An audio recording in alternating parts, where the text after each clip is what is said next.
Good evening, everyone, and welcome to our Immigration Update webinar. My name is Simon Atherton. I head the immigration team at Carly Thompson Caseley, and I'm joined by my colleagues Mei-Lin Chen and Melissa Hu Davidson.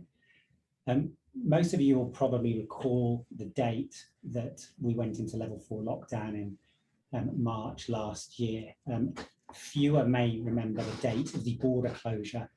It's a date that's etched on my memory, the 19th of March, as it was the day before I was due to fly to Fiji for a week without my 3 kids.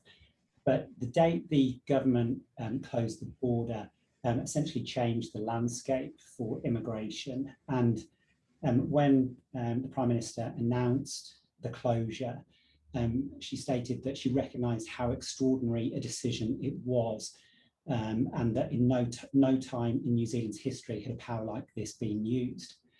But even before the closure of the border, Immigration New Zealand was already contemplating changes to the immigration framework. And today we're going to look at the new employer-led visa application framework that immigration proposes to introduce later this year.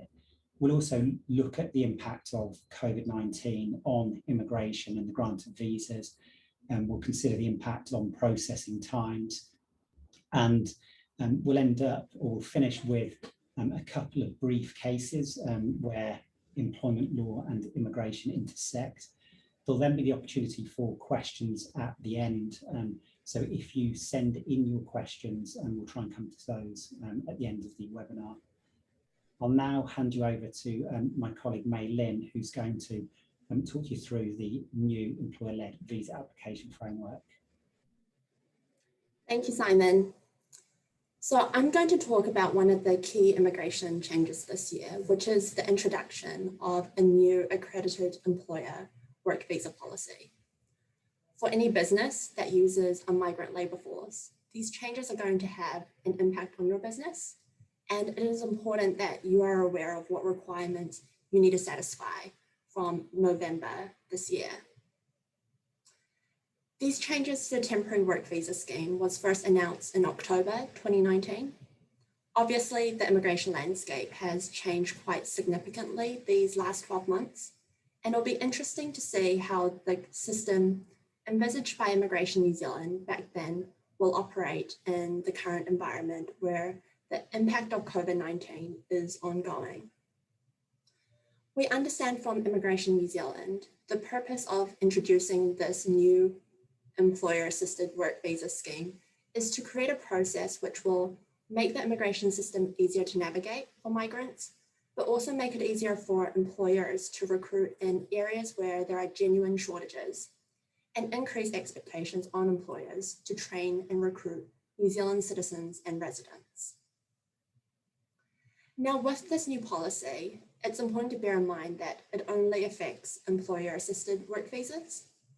As most of you will be aware, employer-assisted work visas are visas which are conditional on an offer of employment from a New Zealand employer that meets certain requirements. The visa conditions will usually state that the visa holder can only work for a specific employer in a specific role and at a certain location. The most common types of employer-assisted work visas include essential skills and talent accredited employer work visas, which also provides a pathway to residence. So, the first significant change under this new scheme is that the 6 existing employer-assisted work visas will now be replaced by one new work visa called accredited employer work visa. As you can see on the slide, the existing visas being replaced include essential skills, talent accredited employer work to residence, long-term skill shortage, approval in principle, the Silver Fern job search visa, which already closed in 2019, and the Silver Fern practical experience visa. Migrants that hold these visas right now don't need to do anything until their visas expire. All existing work visa conditions will continue as they are. In terms of what's going to happen to visa holders that are currently already on the path from work to residence, and how will they be affected under the new scheme. We understand that Immigration New Zealand, they're still awaiting final decisions on these points, and hopefully they'll be announced as soon as possible. The second significant change under the new policy is that this new work visa process will now be employer-led as opposed to migrant-led. Under the existing system, the responsibility is on the migrant worker to apply for the right to work in New Zealand. As part of the application process, many employers are required to submit what we call an employer supplementary form and provide a copy of the offer of employment. Now, this new system will be an employer-led 3-check system. The first check is called the employer check. And it means all employers who are hiring employer-assisted work visa holders will need to apply for accreditation under this new system. Again, this is another significant change from our current work visa policy. While there is an existing employer accreditation category, which enables employees to apply for talent accredited employer work to residence visas, this is a different policy to the one that's being introduced by Immigration New Zealand, and there are going to be different requirements. As a result, 3 categories are going to be closing under this new scheme. As I mentioned, the employer accreditation under talent accredited employer category, the current labour hire accreditation for essential skills, and approval in principle for essential skills. It is also worth noting that employers that hire employees on open work visas, so the visa conditions doesn't specify an employer, those employers don't need to be accredited. So this includes visa holders that hold a work visa under partnership, working holiday, or post-study work visas. The recognised seasonal employer scheme is also not included in this new policy, so it will continue as it is. The second check is the job check. And now this is where pay conditions and the labour market test will come in under the new process. However, it is going to look slightly different to our current labour market test, and I will talk about it in greater detail later in my presentation. The employer will also be responsible for satisfying the second stage of the process. Now, the third and final check is the worker check. You can only reach the stage of the application after the employer has satisfied the first 2 checks. At the final stage, it will be the worker's responsibility to satisfy the general temporary visa requirements and to show that they are suitably qualified for the role offered. I will now talk through each stage of the application process in greater detail. So as I mentioned just now, the first check that must be satisfied under the new work visa scheme is the employer check. And it means all employers need to apply for accreditation. This is a departure from our current system where there isn't this requirement at the moment if an employer wants to hire someone on an employer-assisted work visa. There's going to be 2 levels of accreditation, and each one will require different standards. So the accreditation levels are, firstly, standard accreditation, and this is for employers who want to have up to 5 migrant workers on an accredited employer work visa at any one time. We believe this is the category that most employers will fall into. The second standard is the high volume accreditation for employers who want to have 6 or more migrant workers on an accredited employer work visa at any one time. Again, this only includes migrants that are on employer-assisted work visas. If you have employees that are on other types of work visas, such as working holiday or partnership, it won't be counted towards this total in terms of which level of accreditation you apply for. Franchisees and employers wanting to place migrants on accredited employer work visas with third parties, including labour hire companies, must also meet additional requirements for accreditation, in addition to meeting standard accreditation requirements. Now, what does standard accreditation requirements entail?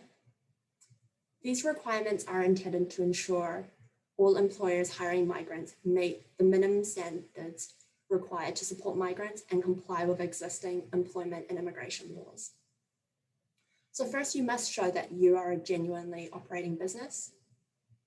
Evidence of that would be that the company is registered with IRD and hold a New Zealand business number. Some employers may need to provide evidence that they are in a sound financial position. The employer must show that they have a recent history of regulatory compliance with immigration and employment laws. So Immigration New Zealand will check whether the employer and the key office holders are not on any stand-down lists, that they're not subject to a permanent ban following convictions for immigration-related offences. There are certain offences that will result in a permanent ban under this new system, while there are other offences which may affect eligibility for accreditation for a certain period of time. Immigration New Zealand will also check that the key office holders in the company are not prohibited from acting as a director or have a pattern of immigration offences in other businesses they have been involved in. Another requirement employers must show is that they have taken steps to minimise the risk of exploitation. This includes allowing migrant workers time to complete online employment rights modules during paid work hours. This will be the modules from the Employment New Zealand website that takes about 20 minutes. It can also include paying all recruitment costs in New Zealand and outside New Zealand, including advertising, employer and job check applications, agency fees, training and induction. Employers must also ensure that everyone that makes recruitment decisions also complete these online employment modules, and employers should keep records to show that they have met these requirements. As part of the application, employers must also provide migrant workers with any work-related settlement information, like how to get an IRD number, and information about any local community and service information to the migrant groups. So to minimize compliance costs for employers under this new scheme, we understand that Immigration New Zealand will be primarily assessing applications based on employer declarations and automated checks against publicly available information or information held by MB. In some cases, Immigration New Zealand may ask an employer to provide additional evidence or declarations as part of the application process. This means that businesses with low immigration risk will generally enjoy a more streamlined application process. Now, if an employer wants to apply for high volume accreditation, it means that in addition to meeting the standard accreditation requirements, employers hiring high volume number of migrants will also need to show a commitment to improving pay and conditions for all employees over time. What this means is employers will need to ensure all jobs submitted at the job check either meet a minimum pay requirement of 10% above the minimum wage, or they are covered by a collective agreement. If a high volume employer submits a job check for a job paying less than 10% above the minimum wage, or is not covered by a collective agreement, then at the job check stage, the application will be declined. The government has previously signaled that there will be a requirement to make a commitment to training and upskilling New Zealanders. The detail of this requirement is still being considered for addition to the standards at a later date. Now, when you are approved standard or high volume accreditation, you will receive accreditation initially for 12 months. And after renewal, you'll be granted accreditation for periods of 24 months. Franchisees and employers that want to place migrants on accredited employer work visas with third parties will be granted accreditation for 12 months and then renewed for periods of 12 months. In terms of subsequent application processes, Immigration New Zealand will retain information previously supplied when applying for renewals. So this includes when you insert the New Zealand business number, it will link to the employer's business information to Immigration New Zealand's delivery platform. And the system will also guide businesses to ensure they provide all the information needed. At this first check, it's the employer's responsibility to pay the fee. Now, I'm sure there are questions about how will this affect employers that already have accreditation under the existing accreditation policy. And what this means is essentially this new scheme, it is going to be a different system and there are going to be new policy requirements. So if you want to hire migrants under the new accreditation system, you have to apply for accreditation under this new scheme. Now, employers of current talent and essential skills visa holders do not need to be accredited until they are in a position where they need to hire a migrant worker under the new work visa.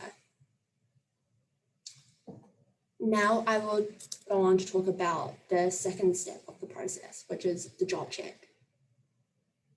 The employer must apply for a job check to make sure the role they want to fill cannot be done by New Zealanders. So to reach this stage, the employer needs to hold accreditation. The job will need to confirm that it pays at the market rate and that the terms and conditions comply with New Zealand employment law. Again, if you are a high volume accredited employer, you need to demonstrate a commitment to increasing pay over time for all employees. The labour market test may be required under this check, but it will depend on several factors. Now, most people will be aware that the labour market test is designed to show that you've genuinely advertised a role to New Zealanders and that there are no New Zealanders available to do the job. There are going to be different pathways for satisfying this under the new scheme. So for jobs paying below the median wage, the labour market test will be required.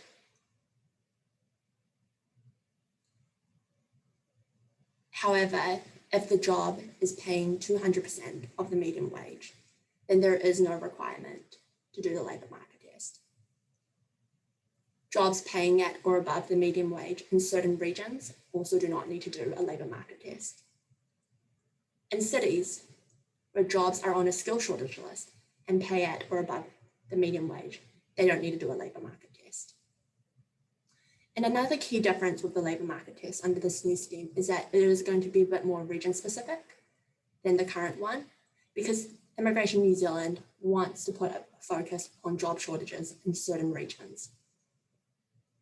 And this is to account for regional differences in terms of job supply. There's also going to be specific advertising requirements. However, the details, as well as the confirmation of the different region and city settings, will be available in June or July this year. Sector agreements are going to be introduced where industries that hire a large number of migrant workers are going to have agreements negotiated with the government. And these agreements will include a workforce plan and conditions on recruiting a temporary migrant worker that's specific to the occupations in that sector. Under the initial timeline announced in 2019, a few sector agreements would have been completed by now, as the government had aimed for 2 sector agreements per year. However, the negotiations and the introduction of the sector agreements have been delayed by the COVID-19 pandemic. In the job check, you can do a single job check for multiple positions if it's the same job. And you can only hire a migrant worker once this job check is passed. And again, the employer is responsible for paying the fee at this stage. Now, the final check is the worker check. And this is the last step in the process, and it's where the migrant worker applies for the visa. To be able to apply for the worker check, the applicant must first be requested to apply by their employer. The job must be the same job verified during the job check.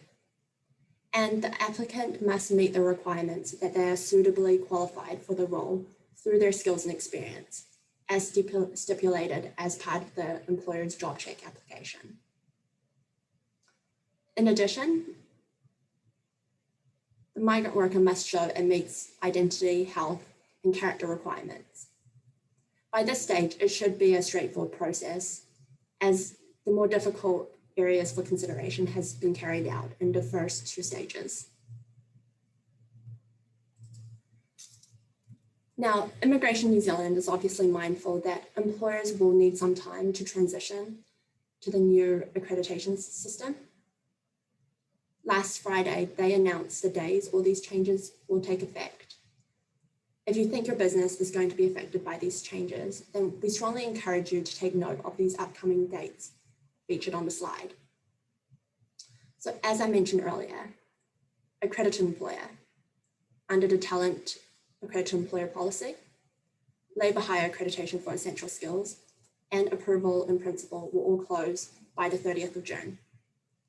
If you want to apply for accreditation or for renewal under these policies, then you must do it before then. Employers that don't apply for one of these statuses or renewals can still support their employer-assisted work visa holders until the 31st of August. In August, Immigration New Zealand will announce what the fees are for each stage of the 3-check system. And from late September, employers can start the application process for accreditation under the new check before it is introduced on the 1st of November.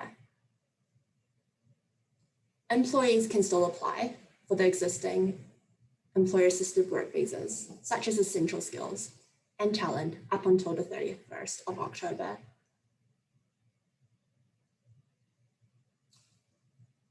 And again, as I've mentioned earlier, employers don't need to be accredited until they need to start hiring migrant workers on a new work visa.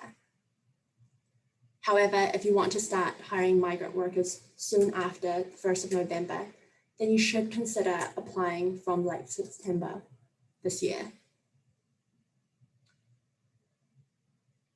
If you have any employees at the moment that are on current temporary employer-assisted work visas, the conditions will not be affected so long as they are meeting their existing visa conditions and the visa has not expired.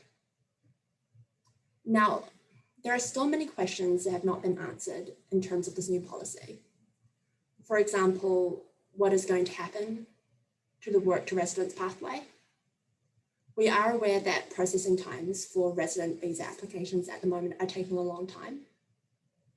For example, a residence application under the talent accredited employer category is taking around 10 months if it is not on the priority list. We understand that under the new scheme, there is going to be a pathway to residence. At this stage, what we know is that the migrant worker will need to show that they are paid double the median wage and have at least 2 years employment with the accredited employer under this new scheme. Further details, however, will still need to be announced. Another question that arises, how will this impact on applications for a variation of conditions? For example, if an employee needs to change employers, however, the job remains the same. Again, we understand from Immigration New Zealand, they're still preparing the guidance for this, and it will be announced at a later date. Now I am going to pass it on to my colleague, Melissa Hu-Davidson, who is going to talk about the impact of COVID-19 on work visas and border entry.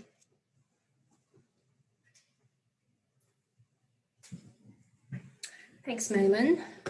So yes, I'll be talking about the impact of COVID-19 and giving you a high-level overview of the border exceptions as well as processing times and visa extensions. So as you'll all be very aware, entry to New Zealand from all countries remain currently strictly controlled to help stop the spread of COVID-19 this has obviously affected many employers who had workers overseas, and as a response, the New Zealand government created some visa categories that allowed them to come back to New Zealand. So unless travellers are New Zealand citizens or residents, or if they've been granted an exception for travel to New Zealand from Immigration New Zealand, then they won't be able to travel to the country. Concurrently, applications for most temporary visas from people outside of New Zealand are suspended. However, there are some offshore temporary entry class visa applications that can still be made. So the exception categories that I'll be focusing on today are visa applications made by people invited to apply because they've got a critical purpose for being in New Zealand. Also relationship-based visas for partners and dependent children of New Zealand citizen residents. And also I'll be touching on the normally resident work visa holders. So I want to emphasize at the outset that it is, at the end of the day, at Immigration NZ's discretion to grant you your visa. So even if you do meet all of these requirements, the application may still not be successful, unfortunately. So the first one is critical workers. These are employer-led exceptions, which means if you are an employer, you can request an invitation to apply and bring critical workers in New Zealand. Now, critical worker basically is a person who will work in an occupation needed to deliver critical health services in New Zealand. And these critical roles will include workers in healthcare and maritime, other sectors that are considered crucial in New Zealand, particularly those who are health practitioners and who work and are registered under, registered health practitioners under the Health Practitioners Competence Insurance Act. So those are with people who, for example, deliver mental health services, aged care, disability support, etc. So at the moment, processing times for this one, critical workers, is relatively quick. 90% of applications are granted within 2 weeks. So the second one is other critical workers. This is another border exception. So under this one, employers can request to bring workers into New Zealand based on them being other critical workers. So essentially, again, this is an employer-led one, and requests from individual workers will not be considered by Immigration New Zealand. So before I get into this one, a couple of points about this. First of all, please note that holding an essential skills work visa is not enough to qualify as an other critical worker. And secondly, employers are able to include however many workers on the same request, including partners and children of the people who are other critical workers. So there are essentially 3 types of other critical workers. The first one is short-term, there's long-term, and then there's approved classes of workers. So I'll be going through all of these individually. For the first one, short-term critical workers. So the applicant is needed to be in New Zealand for less than 6 months in total. And the other critical worker is somebody who has unique experience and technical or specialist skills that are not readily obtainable in New Zealand, or they're undertaking a time critical role. A time critical role essentially is an approved major infrastructure project, a government approved event, or some sort of work with a significant wider benefit to the national or regional economy as well. In relation to the long-term critical workers, this is a worker coming to New Zealand for 6 months or longer. And to be considered another critical worker, they must meet one of the criteria for the short-term workers, which I've just discussed. And as well as that, they need to be earning twice the median salary. That's $106,000 a year NZD, or they have a role essential for the completion or continuation for a science program, which is under a government funded or partially government funded contract. Or their role is essential for the delivery or execution of some, again, some sort of government approved event or a major infrastructure project. The next other critical worker category is the approved class of workers. So these are defined groups of people. So these are shearers, deep water fishing crew, agricultural mobile plant operators, and then also vets as well. They also must have been nominated by an authorised government agency or an industry group. So the time frame for the other critical workers group is also quite quick. Again, most applications, 90% of applications are processed within 2 weeks. However, keep in mind that the application process for the other critical workers visa is relatively complex and it requires detailed documentation and effective submissions to get a successful application. There's also no requirement to do a labour market test, but it will make a strong case for the skills that are not readily attainable in New Zealand. The next one is a normally resident work visa holders. So this is a border exception category that enables the return of some temporary work visa holders who are overseas and have strong ongoing links to New Zealand.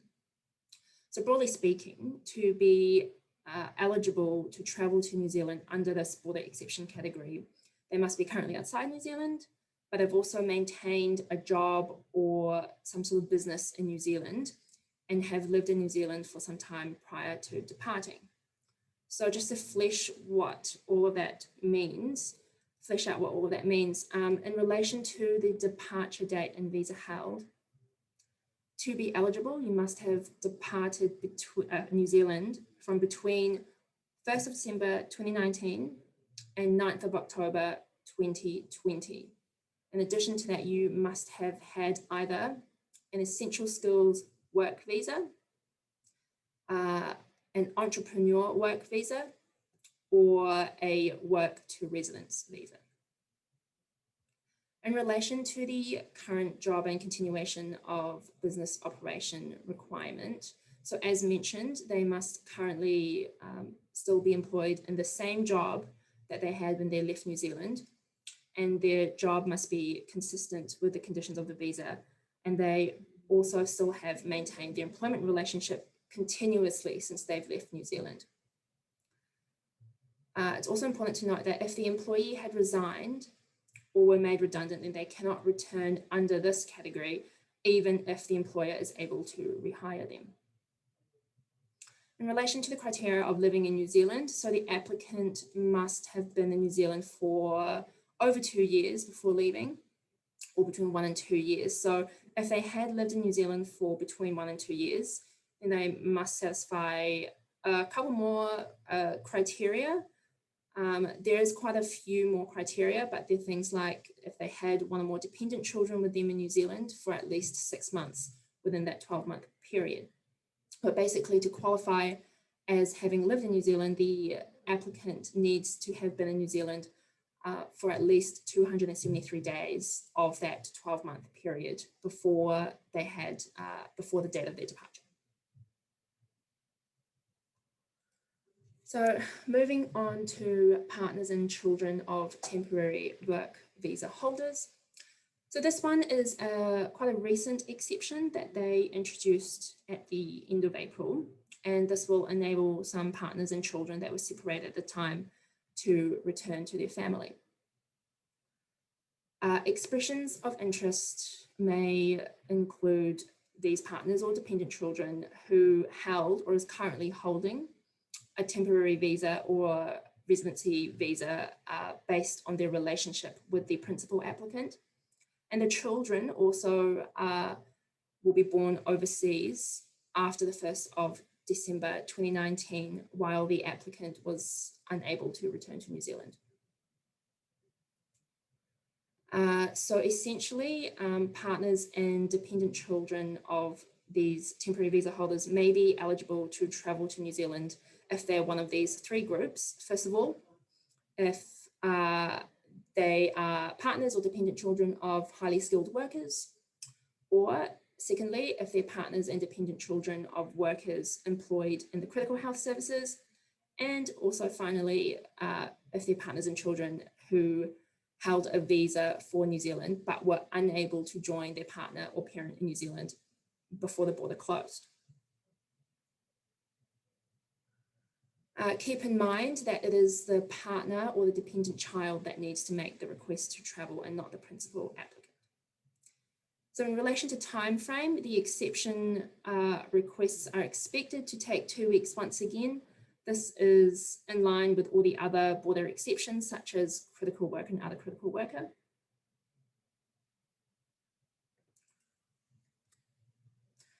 Just by way of summary for the processing times and a little bit about visa extensions. So as you can see, all the border exemptions are 2 weeks. It's not entirely clear what the normally resident work visa one normally takes, but we consider that based on the other border exceptions, it should be around 2 weeks as well. In relation to the skilled migrants, that's 24 months, and the essential skills is 65 days. So that's 90% of applications that will be done in 65 days. However, recently in 2 instances, we've been successful in getting a visa application completed and approved within just 20 days. So that's less than half of the expected processing times, which is really great news. So in relation to extensions, so the most recent extensions were issued in February of this year. So these were visitor visas, and that was the only one.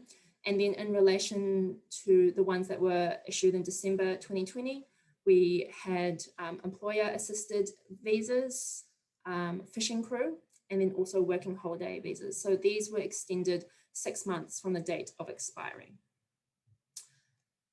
And that sums up my bit, and I'll just pass you on to Simon again.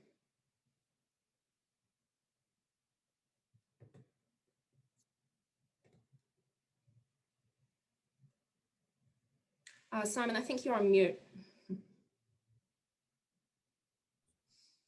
Sorry, thank you. Thanks, Melissa. Just to finish, I'm going to give you a brief update on a couple of cases in the Employment Relations Authority that have immigration implications and that deal with the interface between immigration and employment law. As you know, you have obligations under the Immigration Act, and it's unlawful for you as an employer to employ somebody who doesn't have the right to work lawfully in New Zealand. But both Melissa and Malin have kind of touched briefly on the essential skills work visa, which most of you will be familiar with. And you'll know that it's a requirement of the essential skills work visa application process that you satisfy the labour market test. And again, you'll know that that means you have to make genuine attempts to recruit New Zealand citizens or New Zealand residence class visa holders.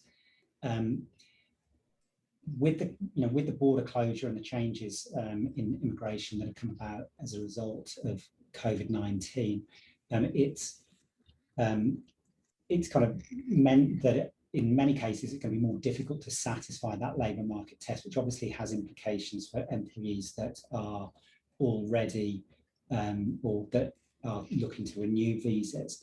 And there are 2 cases within the last few months which I think are of kind of particular interest. So the first of those is a case involving Restaurant Brands Limited. The applicant's name was Dilshad Gill. Mr. Gill was employed by Restaurant Brands on a permanent basis as assistant restaurant general manager in 2017. And at the time he got the job, Restaurant Brands was aware that he had an open work visa. And again, you'll know that that means that he is that entitles him to work for any employer and that no conditions attach to his employment. That visa was due to expire 3 months later, and Restaurant Brands initially supported him by providing him with the necessary documentation to apply for an essential skills work visa. That visa application was granted. It had an expiry date of the 7th of March 2019. And a few months before the expiry of the visa, Mr. Gill approached Restaurant Brands to ask them to support him in the kind of latest visa application process. Restaurant Brands has over 3,000 employees, 700 of whom apparently are on visas, so is pretty familiar with the visa application process. And they advertised the role, and it transpires that the labour market had changed since 2017 when Mr. Gill got the first visa, and the company states that there was a New Zealand citizen who was available and qualified to do the role. They communicated this to Mr. Gill about 4 weeks prior to the expiry of his visa. And then he took that to be effectively a dismissal. And then the day before his visa was due to expire, Restaurant Brands contacted Mr. Gill again to ask whether or not his visa had been granted, and he advised it hadn't. Apparently, an essential skills visa was the only applicable visa that he was entitled to apply for, and without the employer's support, it was never going to be granted. Mr. Gill brought a claim for unjustified dismissal, and it was found by the authority that he had been unjustifiably dismissed, that there was a good faith obligation on Restaurant Brands to communicate to him that it wasn't going to support his application. I think it's quite an interesting case and quite an interesting decision, because the authority member concluded that Mr. Gill was effectively dismissed a month before the expiry of his visa, when Restaurant Brands advised that they'd found a New Zealand citizen. And again, most of you would be familiar that under employment law, generally notice of termination has to be unequivocal. The authority was satisfied that in this case, informing him that there was a New Zealand citizen was actually unequivocal notice that his employment was coming to an end and that his role had effectively been given away. I think the lessons from this case are that when you have employees on an essential skills work visa, you're going to have to tread very carefully when they're going through the renewal process. I think there is a good faith obligation, clearly, that you have to communicate with employees. Obviously, that duty of good faith requires you to be active and constructive and communicative and responsive. I think what is left unsaid in the case is whether there's a positive obligation to support, to actually support the application. I think Restaurant Brands did have a contractual provision in Mr. Gill's employment agreement that stated that his employment may be terminated if he didn't have the right to lawfully work, but that was found to be kind of insufficient. I think in my view, it's going to be a case of following a very careful process, communicating quite clearly to the employee that you are bound by immigration law, and that if the only applicable visa category is an essential skills work visa, then that is subject to the company satisfying the labour market test, and that if a company follows a recruitment process and identifies New Zealand citizens and or residence class visa holders that can do the job, then this may result in the termination of the employee's employment on the basis that they can't lawfully work for the employer. The second case, more recent case, I think a decision that's just been issued in the last couple of weeks, is a case of Sunlac Kim and Dollar King Limited. So Dollar King is a budget, what's described in the determination of the authority as a budget retail store. I think it's got about 20 outlets across the company. It employed Mr. Kim as a manager in one of its stores. I think it's fair to say that Mr. Kim has a fairly unfortunate history with immigration. Shortly after he commenced employment with Dollar King, he was seconded pretty unceremoniously to Nelson from Auckland, and was required to travel down there without his kind of wife and child. While he was down there, Immigration New Zealand visited the store. The conditions of Mr. Kim's visa were that he was employed as a store manager in Auckland. He was found to be in breach of his visa conditions, and he was issued with a deportation liability notice. In fairness to Dollar King, his employer, they did actually pay his legal costs to challenge the deportation notice. I think they were unsuccessful in the Immigration and Protection Tribunal, but they did successfully judicially review the decision. Unfortunately, things didn't get much better for Mr. Kim, because shortly thereafter, in unrelated proceedings, Dollar King was involved in another authority claim. It's one that's known to me quite well, as my wife was involved in the case. As a result of that authority decision, the Employment Relations Authority imposed a penalty on the company. And again, many of you will know that the result of that is that immigration can then put you on a stand-down list. And when you're on a stand-down list, you can't support any visa applications. This coincided with the time that Mr. Kim was due to renew his visa. The company was actually challenging the imposition of the penalty, and ultimately, again, was successful in doing so, because it had been unlawfully imposed without jurisdiction by the authority member. And they actually communicated with Mr. Kim and explained the situation to him. So they told him there was a stand-down notice, that meant they couldn't support his visa application. And at a meeting that by consensus was meant to last for about an hour and a half, they discussed options. There is some dispute as to what actually happened at the meeting, but what is agreed is that during the course of the meeting, the company did suggest to Mr. Kim that he may want to consider alternative employment. And I think, in fairness to the employer, you can perhaps understand why they did so, because I think this is where there is a conflict again between immigration and employment.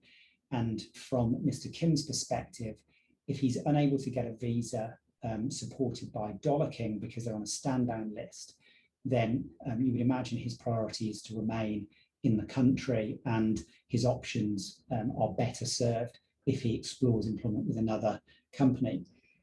Dollar King claimed that they didn't at any stage suggest they no longer wanted to employ him, and in fact, they suggested that they had advised him that he could apply for an interim visa, which they would support. But they suggested that he go away on 2 weeks pre-booked annual leave and reflect on his options. Mr. Kim's representative claimed that this was kind of sending him away. And when he came back from leave, he concluded there was no future for him at Dollar King, and he effectively resigned and claimed unjustified dismissal. Again, in what I think is quite an unusual decision, the authority member concluded that this concept of sending away to think about things was actually a dismissal, but in the alternative concluded that Mr. Kim had been unjustifiably dismissed. Again, it found that the employer had a good faith obligation to communicate clearly with Mr. Kim about the implications. It suggested there was a failing by the company to not obtain legal advice about the options and what it could do to support the company's employee. And again, quite interestingly, suggested that he could have been put on unpaid leave. They don't specify the period during which he would be paid, or sorry, that he would be on paid leave. Sorry, they don't stipulate when that would be, but you can only imagine it's the period after his visa had expired. And again, that seems to contradict kind of established law that if an employee doesn't have a valid visa, then you can't continue to employ them on paid leave or otherwise. So quite an interesting decision again, concerning, I think, from an employer perspective. And I think, again, just emphasizes that if you are dealing with employees on essential skills work visas who are looking to renew those visas, you're going to have to be very careful about the process that you follow. You will have to communicate very clearly and explain the potential implications if you are unable to satisfy the labour market test. Dollar King suggested that in that case that their employees should actually consider alternative employment. And I think, in my view, you are probably required to advise the employee of the right to take independent advice about their visa options if you aren't able to support them or satisfy the labour market test. And based on the Dollar King decision, you may also have to take your own legal advice as to what support you can provide. So that kind of essentially concludes the webinar. I think we've got some time for questions.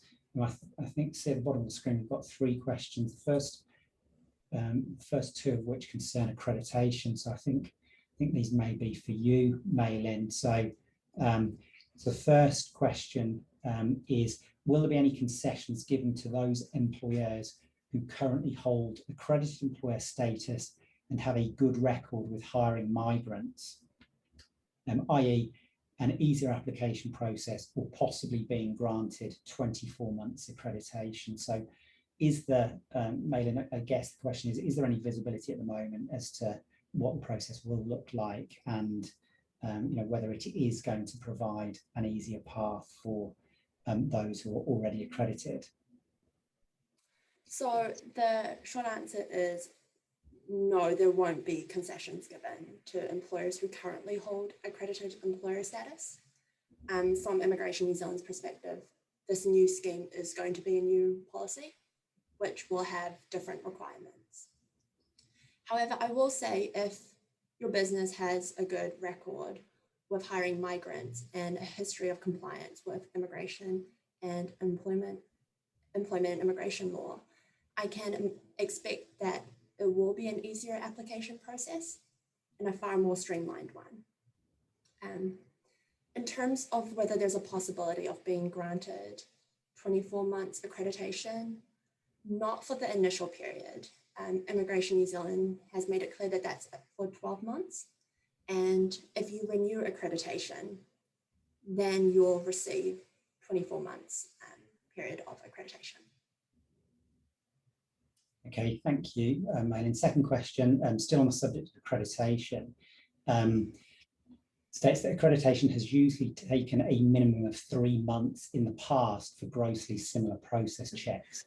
What assurance do high volume employers have that they will receive accreditation, all being well, in what will be a period of basically a month's timeline? So again, do we have any certainty of guarantees as to what the processing times will be under the new regime?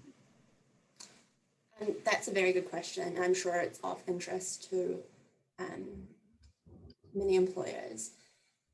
From our experience, current accreditation, it has usually been taken around 3 months. However, at this stage, Immigration New Zealand hasn't given us any guidance in terms of what the processing times will look like for accreditation under this new scheme. Thank you.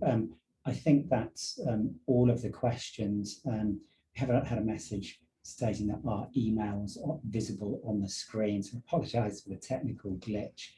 I will leave you with our contact details. If any of you do have any questions that occur to you kind of following the webinar, or anything you'd like us to clarify, please feel free to give one of us or drop one of us an email or give us a call, and we look forward to seeing you all at the next webinar. So thanks very much.